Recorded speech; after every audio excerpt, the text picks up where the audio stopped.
see the principle of superposition.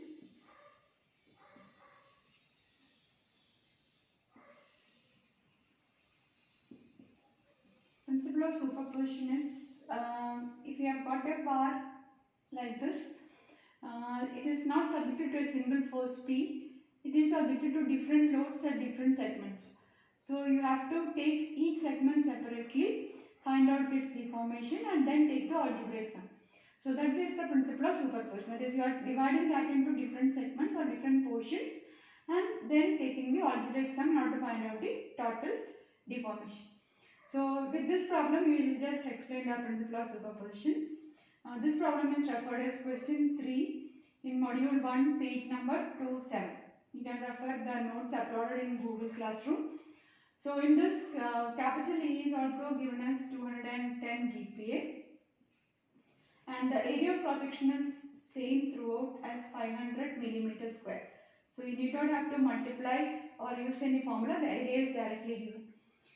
So first of all, we will take the segment AB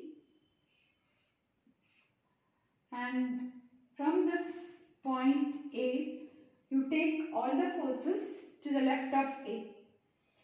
So taking all the forces to the left of A, you have got only this 50 kilonewton here. So when you take the right hand side of B, you can take the arrow same as the right hand side. So you take this 15, that is towards right.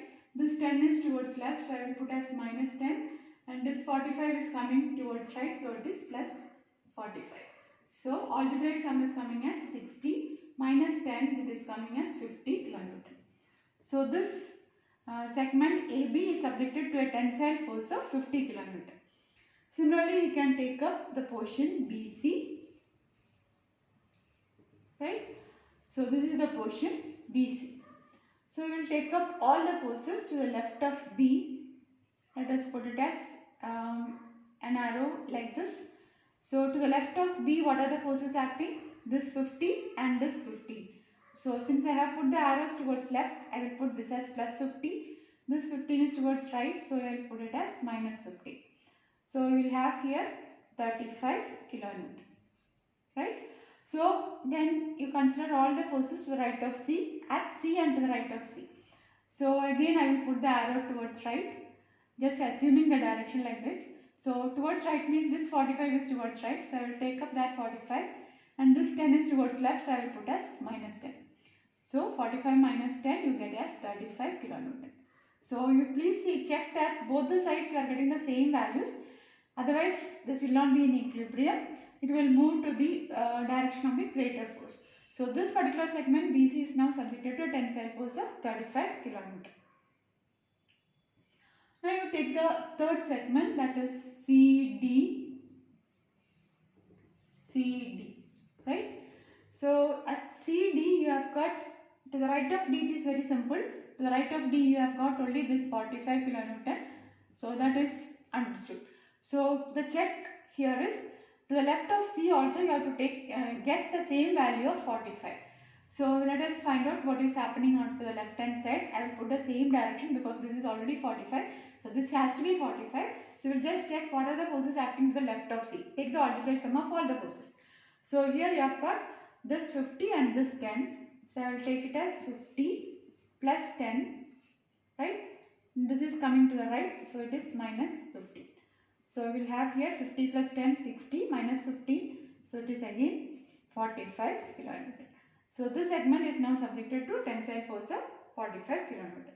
So we have analyzed all the three separately. Now you come back to the same formula over here. Delta L is equal to PL by AE. So you have got here delta L is equal to PL by A. Here P was constant, capital E was constant, L and A was varying. So in this particular case, A is constant and E is also constant. P is a variable. So your expression will be now equal to P1 L1 by A is a constant, E is also a constant, plus P2 L2 by AE plus P3 L3 by A. So taking all the sums, you get the total deformation. So if again someone is coming as compression, you have to take it as negative. That's all.